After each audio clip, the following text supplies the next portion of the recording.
Trauma is overwhelming emotional, somatic, psychic experience that we don't have the capacity to process. It's an overwhelming in information processing.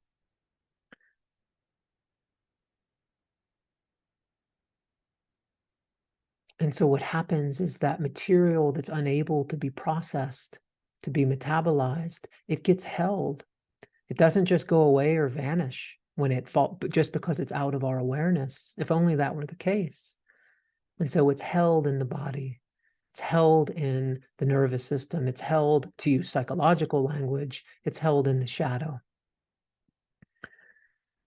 And so that trauma arises out of, there are different kinds of trauma, of course. There's what we call the one-time event or shock trauma, a rape, an assault, a car accident, a wound on the battlefield, an invasive medical procedure, these one-time events. And that's really what we meant by the word trauma 20 years ago, 30 years ago. But what's been discovered in the fields of developmental studies, trauma studies, relational neuroscience, cognitive neuroscience, is that there's another kind of trauma that results from what we might call an inadequate holding environment, from an early environment where there was no available attachment figure.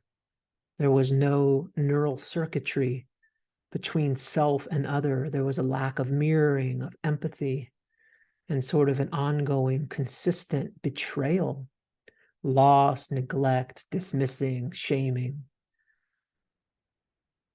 And we call this developmental or relational trauma. And this accretes or accumulates over time and builds up in the psyche, builds up in the soma, builds up in the nervous system, resulting in a nervous system that is all too common these days, that is dysregulated. And we'll talk about what that word means. But what happens is that it can put us in a place or in a state where we're chronically or habitually detecting cues of danger and of threat out in the environment, inside of our bodies, in our relationship, in the environment around us. And this can lead to a real loss in our capacity to imagine, to reimagine, to revision, to play, and to take that risk that playing in reality is going to require of us, because we have to mobilize all of our resources towards safety, which is really intelligent, actually. But in the end, the goal of a human life, the way we're wired, isn't ultimately only for safety.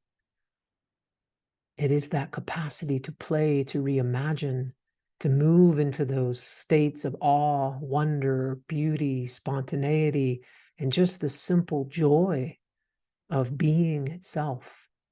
And for those of us with unmetabolized relational wounding, it's very tricky. It's very difficult to move into those states because they're inherently unsafe. They're too open. And even if we don't identify as someone who has trauma, as if it's a noun and something that's inside of us, even if we don't identify as having experienced trauma, from my perspective, we've all experienced trauma.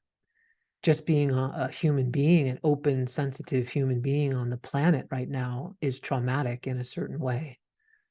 Now, we don't want to overuse the word, and we can talk about that.